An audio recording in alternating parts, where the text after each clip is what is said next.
اس وقت خطبہ حج جو ہے اس کا آغاز ہو گیا ہے۔ 25 لاکھ سے زائد مسلمان مسجد نمرہ اور میدان عرفات میں اس وقت موجود ہیں۔ اپنی نعمتیں اپنے بندوں کو عطا فرماتا ہے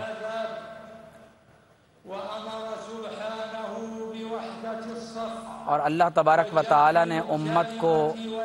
اپنی صفوں میں اتحاد پیدا کرنے کا حکم عطا فرمایا اور ہر اس بات سے منع کیا ہے جو امت کی صفوں میں افتراق اور انتشار کو پیدا کرے۔ اور میں یہ گواہی دیتا ہوں کہ اللہ تبارک و تعالی کے سوا کوئی عبادت کے لائق نہیں، اور صرف اللہ تبارک و تعالی سے ہی ہم امید رکھتے ہیں اور صرف اسی سے ہم ڈرتے ہیں، اور تمہارا پروردگار عالم واحد اور یکتا ہے اور اس کے سوا کوئی عبادت کے لائق نہیں، وہ رحمان اور رحیم ہے۔ اور میں یہ گواہی دیتا ہوں کہ محمد صلی اللہ تعالی علیہ وسلم اللہ کے بندے اور رسول ہیں، جنہوں نے اس بات کا حکم دیا ہے کہ ایک دوسرے کے ساتھ تعاون کیا جائے اور ہمیشہ ایک دوسرے کے ساتھ جمع ہو کر خدمت کی جائے۔ اللہ تبارک و تعالی نے حضور علیہ السلام کی برکت سے تمام تر اہل ایمان کے دلوں کو جمع فرما دیا، اور آپ علیہ السلام کو حکم دیا کہ وہ تمام تر اسلامی احکامات کو لوگوں تک پہنچا دیں اور امانت کو ادا کریں۔ آپ علیہ السلام نے قرآن میں ارشاد فرمایا کہ اے اللہ کے بندوں، مجھے تمہاری طرف رسول بنا کر بھیجا گیا ہے۔ وہ اللہ تبارک و تعالی کہ تمام آسمانوں اور زمین کی بادشاہت اسی کے لیے ہے۔ اللہ تبارک و تعالی اپنے نبی رحمت صلی اللہ علیہ وسلم پر درود بھیجے اور ان کے اہل بیت پر اور صحابہ پر اللہ تعالی اپنی خاص رحمتوں کا نزول فرمائے۔ اما بعد، اے مسلمانوں، اللہ تبارک و تعالی کے سوا کوئی عبادت کے لائق نہیں، اور محمد صلی اللہ علیہ وسلم اللہ تعالیٰ کے رسول ہیں۔ نماز قائم کرو اور زکوٰۃ ادا کرو اور رمضان المبارک کے روزے رکھو، اور اگر استطاعت رکھتے ہو تو اللہ کے درمیان محبت پیدا فرمائی۔ اور اللہ تعالیٰ نے فرقہ واریت کو حرام قرار دیا اور فرمایا کہ یا رسول اللہ، جن لوگوں نے اپنے دین میں تفرقہ پیدا کیا، آپ کا ان سے کوئی تعلق واسطہ نہیں ہے جو گروہوں میں بٹ گئے۔ پھر اللہ تبارک و تعالی نے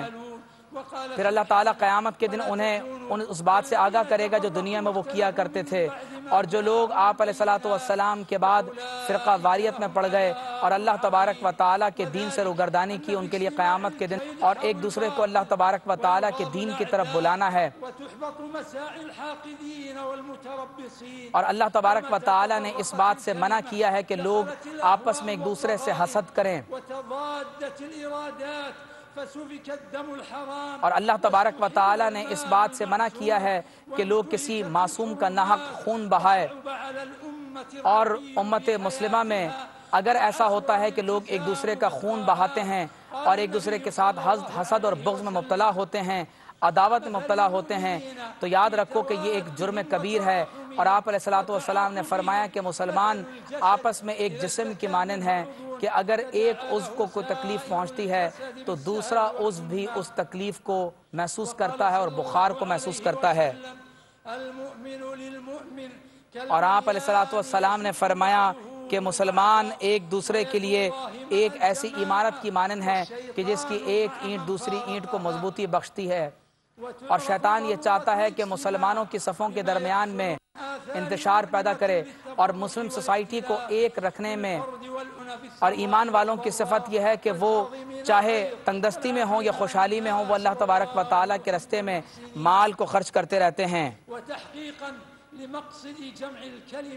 اور تمام تر مسلمانوں کو جمع رکھنے کے لیے ہی اللہ تبارک و تعالی نے شریعت کے احکامات ہمیں عطا فرمائے ہیں۔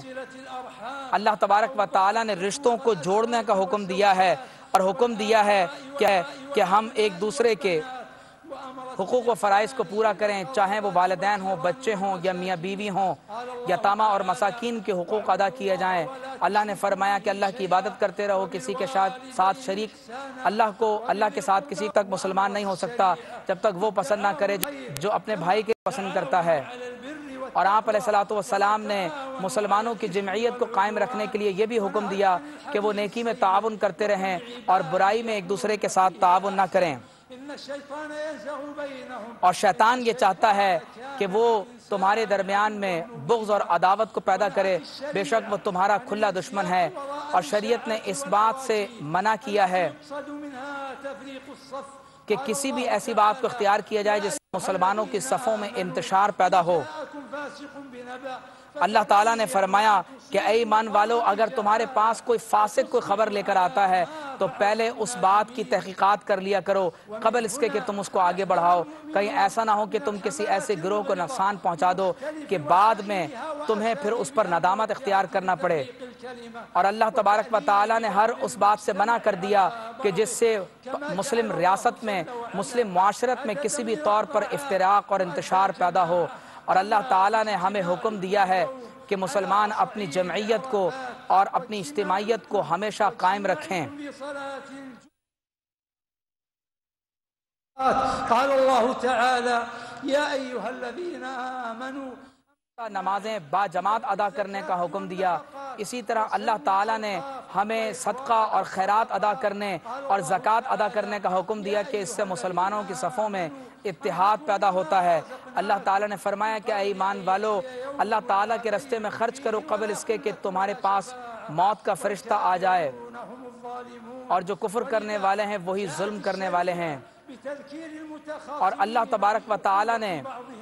شریعت ہمیں عطا فرمائی اور شریعت ہمیں حکم دیتی ہے کہ ہم آپس میں باہم دست و گریباں نہ ہوں اور اپنی صفوں میں اتحاد پیدا کریں۔ اللہ نے فرمایا کہ ایمان والے ہی ایک دوسرے کے بھائی بھائی ہیں اور انہیں چاہیے کہ وہ ایک دوسرے کے درمیان میں صلح پیدا کریں، اور امت پر یہ بات واجب ہے کہ وہ اپنی نسلوں کی ایسی تربیت کریں کہ جس سے ان کی صفوں میں ہمیشہ اتحاد پیدا رہے۔ اللہ نے فرمایا کہ یہ امت ایک امت ہے اور صرف اللہ تعالیٰ کی عبادت کرتے رہو، اور دیگر پگڈنڈیوں اور چھوٹے راستوں پہ نہ چڑھو، وہ تمہیں بڑے راستے سے گمراہ کر دیں گے۔ یہ تمہیں اللہ کی وصیت ہے تاکہ تم متقی بن سکو۔ اور تاکید وارد ہوئی ہے کہ اللہ کی طرف سے اور اللہ کے نبی کی طرف سے یہ حکم اطاعت کرو اور اللہ کے رسول کی اطاعت کرو، وَأُولِي الْأَمْرِ مِنْكُمْ، اور تم میں جو اسباب تو کی جانے یار امیرہ روٹی بندہ کھا جاندی ہے۔ یونان میں کشتی الٹنے کا المناک حادثہ، اداس آنکھیں، چہروں پر مایوسی، دلوں میں اب بھی پیاروں کے بچ جانے کی آس۔ میری درخواست ہے وزیر اعظم اگے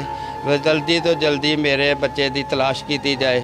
غم کی اس گھڑی میں بول رہا اپنوں کے ساتھ، صحافتی فرائض کو نبھاتے ہوئے پہنچائی ہر خبر عوام تک۔ اور یونان میں مہاجرین کے جہاز کو حادثے کے بعد اب ریسکیو آپریشن ختم ہو چکا ہے۔ 68% عوام نے کشتی حادثے کی پل پل کی خبر سے جڑے رہنے کے لیے دیکھا صرف بول نیوز، کیونکہ بول ہے پاکستان کا نمبر 1 نیوز چینل۔ سبسکرائب کریں اور بیل دبائیں تاکہ کوئی خبر رہ نہ جائے۔